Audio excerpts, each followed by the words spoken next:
Welcome people, we end up back yet again with another video. In today's video, I'll be giving a preview to Chelsea's next game at home against Brighton and Hove Albion on Sunday the 3rd of December 2023. Now, we need to win this game. It's that simple, right? And there's a few reasons why, right?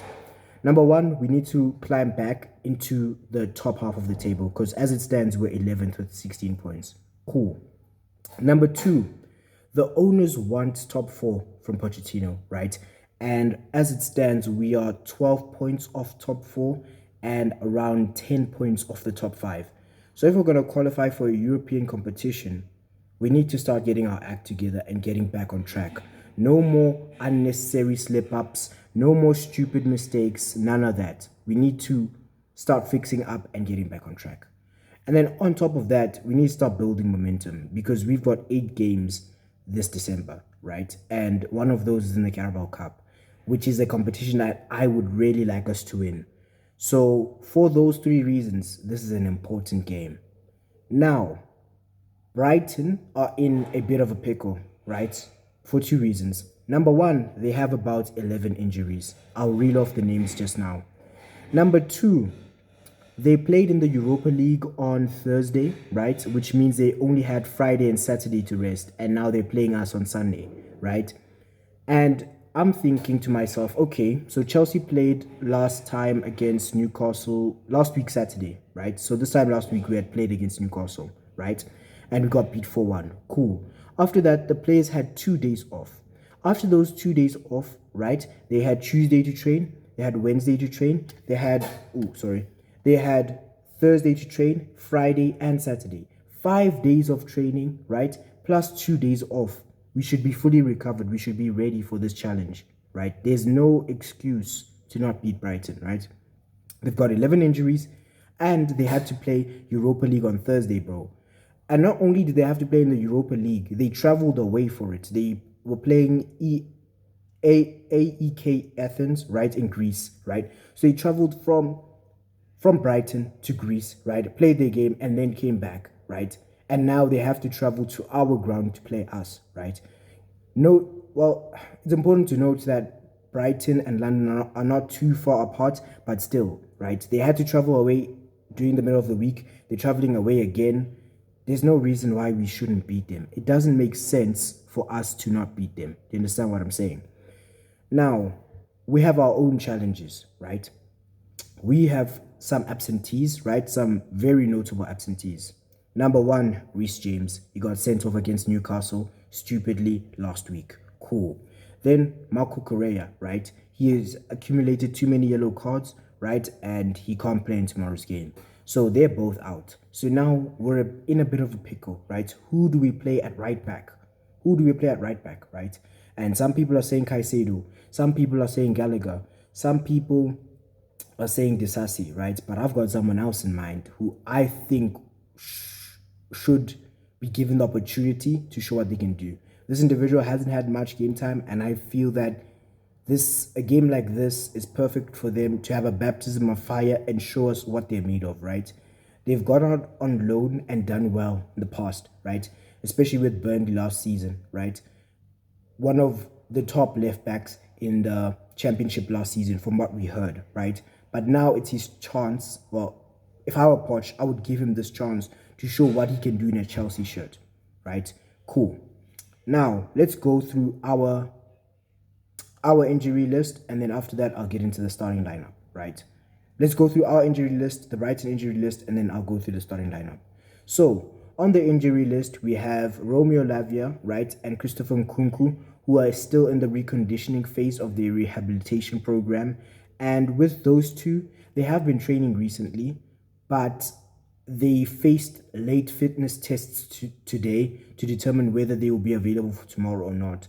And whether they'll be available tomorrow or not hasn't been made public to us. I guess we'll just find out an hour before kickoff. So, yeah, I'm not too sure with these two if they should be included in the matchday squad because you don't want to rush a player back from injury and then they get injured straight away. So, if anything, maybe Nkunku will play 15 minutes, right? Because Lavia is still a bit behind him in terms of getting back and being fit. So, I would say maybe we include Nkunku in the matchday squad, but just give him 15 minutes, nothing more. Lavia, leave him on the bench, right?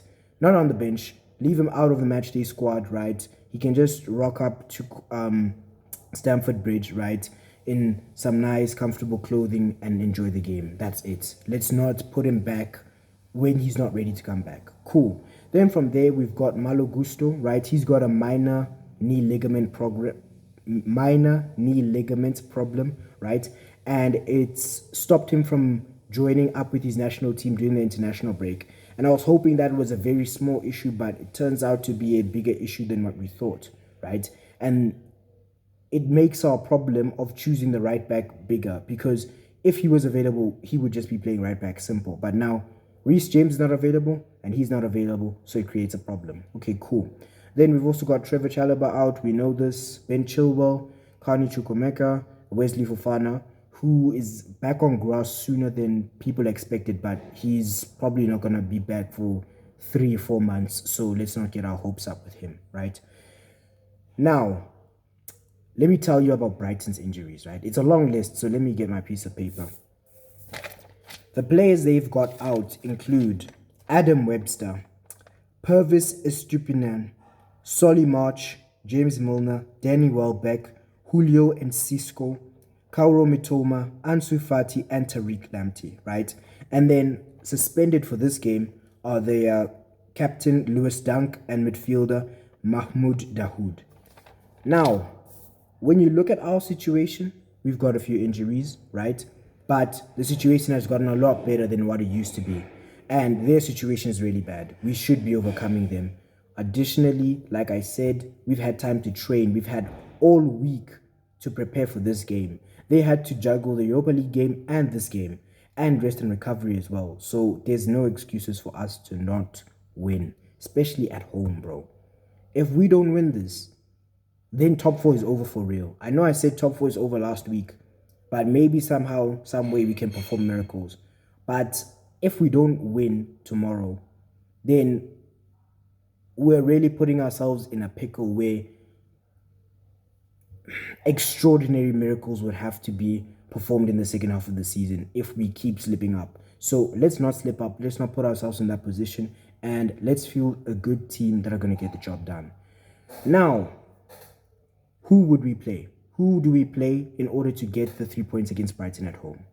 In goal, I would go Robert Sanchez. That's easy, right? And I'm playing a 4-2-3-1, right? As we have been doing throughout the season. Right back, I'm going to do what a lot of people would shy away from, and I'm playing Ian Maatsen, right? I know that he'll probably leave in January, right? He has interest from Barcelona, from Burnley, right? And we did try to sell him in the summer. However, I think that we should give him this chance to show what he can do. Yes, he's a left back, usually, right? He doesn't play on the other side. However, I feel that for someone who's only had, I think, 6 substitute appearances off the bench, right, and no starts in the Premier League, he can't complain about this. An opportunity is an opportunity. Go out there and show us what you can do, and let's hope for the best, right? And the reason I'm putting him at right back instead of someone like Disasi, who has played right back before, is very simple. Me personally, I don't want to see Disasi getting twisted up by some Brighton winger, right? Mitoma's out, so I'm not sure who they're going to play on the left, right? But whoever comes in, right, I don't want him to twist up Disasi, right? And basically get him into a pickle, right, due to the pace that the winger has. I don't want a situation like that. I'd much rather say, okay, Ian Maatsen, you're playing on an unfamiliar side, but you are a fullback, so play as you would if you were playing left back. Simple as we move, right? Right centre back, I would go Thiago Silva, right? Last week's mistake against Newcastle, let's forgive and forget, let's move on. He's been so good so many other times. I feel like we can afford to forgive him for this one and just move on and hope that it doesn't happen again, at least for a very, very long time. Cool. Left centre back, I'll go with Benoit Badiashile, right?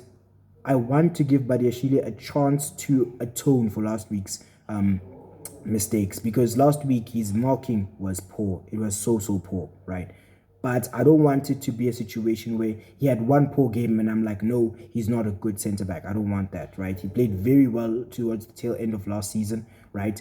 And he showed us that he's a good centre-back, right? Who 90% of the time has good positioning. He reads the game very well. I'm playing him at left centre-back.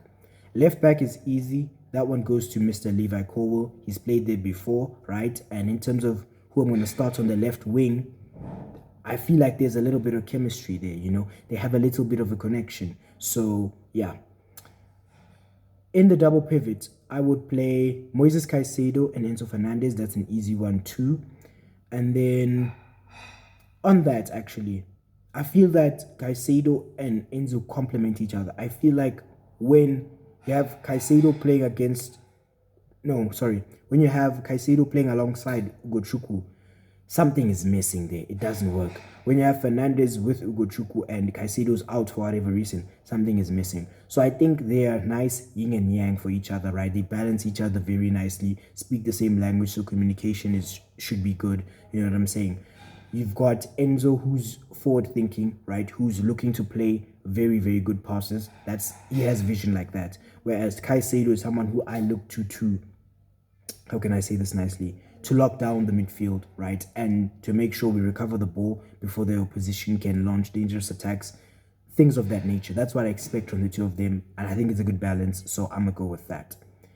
In the number 10 position, I will go with Conor Gallagher. Yes, he was poor against Newcastle. Many players were poor against Newcastle. So let's just not make it a Newcastle thing, right? To say, oh, you played badly against Newcastle, you're out the side. No. On top of that, he's been one of our best players this season, right? And I think I saw a stat that said that he's won back the ball in the opposition's half or in the final third more than any other player in Europe, in the top 5 European leagues all season so far. So when I'm looking at that, I'm thinking, okay, this man, what he can do for us tomorrow is get us high turnovers. And that will be very good if we can get high turnovers, because then we can create dangerous chances and hopefully put them in the back of the net and just slay Brighton, right? Cool. Now, who do we play on the left wing and on the right wing? The right wing is easy. It goes to Cole Palmer, right? He's made that position his own. He also played badly against Newcastle. But like I said, because so many people played badly, let's not make it a thing of, oh, you played badly against Newcastle, therefore your drops. No. And since he's come in, he has been revolutionary for this team. He is one of the best players in this team. So he starts without a doubt, and let's hope for a better performance this time around. On the left-hand side, I'm not going with Sterling. Not on the left wing, not this time. Because I feel that someone else deserves a chance to show what they can do. Because Sterling has been playing there, and he's done well in some of the games, right? But then again, there have been some of the games where he's been playing and we have slipped up. So it doesn't mean... So starting Sterling doesn't mean that, oh, we're going to be all good. No. Because he can be inconsistent himself. So instead, I would go with Misha Mudryk, right? I think that Brighton will not be scared coming to the bridge tomorrow, right? Seeing that we're 11th, right? We've lost that reputation of being a scary team to play against. They won't be scared, bro. They're going to come fight fire with fire. It's going to be an open game. There'll be space in behind, and Mudryk can take advantage of that. And on top of that, him and Cole will have a little bit of connection. If you remember that Fulham game, right? When Mudryk scored his first goal, who gave him the assist for that? Levi Colwill, right? That's what I'm saying. I think there's a little bit of chemistry there, a little bit of an understanding. There's some history there. I'm hoping that tomorrow they can link up well and they can produce a lot for us on the left-hand side. Now, up top, who do we go with? This is an interesting one. Originally, I would have gone with Nicholas Jackson, but I'm not doing that anymore. I'm going with someone else, right? And I'll tell you why. I won't get into the specifics of the situation, but Nicholas Jackson has gotten himself involved in a little bit of controversy with a Chelsea fan who is an influencer, let's say, right? Now, he's done nothing illegal, right? And he's an adult, he can do what he wants. But the situation now that he's put himself in is not good at all, bro. It's not good at all. See, if we were winning, and then he does this, then it's like, as long as he keeps performing, we'll leave it alone. It's none of our business. But now, we haven't been in that situation. We sit 11th, right? We need better performances from the entire team. And then he gets himself involved in this stuff, right? right? And all I'm going to say is just search it. Just search Nicholas Jackson news today and leave it there, right? I'm not going to say exactly what it is because it is a bit of a sensitive issue, if I can say it like that, right? So yeah, I don't know if I've got a younger audience watching or not, so I don't really want to get into the specifics of the situation. And I did a little bit of an investigation into the issue, and I'm thinking, okay, is this really Nicholas Jackson, right? Is that really his voice? And I think it could be, unfortunately. So for that reason, he can't start tomorrow. Because if he starts tomorrow, that means basically at this football club, he can do what he wants and everything will be fine. He's not going to be disciplined, right? I want him to chow bench tomorrow, right? And basically learn from this and say, you know what? I need to keep my private life private. I don't need to be in the headlines for the wrong reasons and stuff like that. So for that reason, Armando Broja starts up front. And it's as simple as that. That is the team that I would go with, right? And if we're struggling, we'll make alterations, bring on Sterling, right? If things are really desperate, bring on Jackson, right? See what we can do, see what we can change around. But I'm hoping that this team will be good enough to get a couple of goals against Brighton and move on with 3 points. Now, for a score prediction, I'll go with 2-1 Chelsea, right? I'm going to back us because of the fact that Brighton have so many injuries, right? And I feel that we have a point to prove tomorrow. We have to react, right? And I think the players will be up for that, especially at home, right? And given Brighton's issues and given the fact that they played in the Europa League recently, I don't think they will have enough for us. I could be wrong. I hope they don't prove me wrong, but I think we'll just have too much for them. So I'll go with Chelsea 2, Brighton 1. And now for the end of the video, I'd like you to like the video, share the video, subscribe, comment, and hit the bell notifications to be notified once I've uploaded. And I think that's that. Until after the game, see you people. Have a good one. Peace.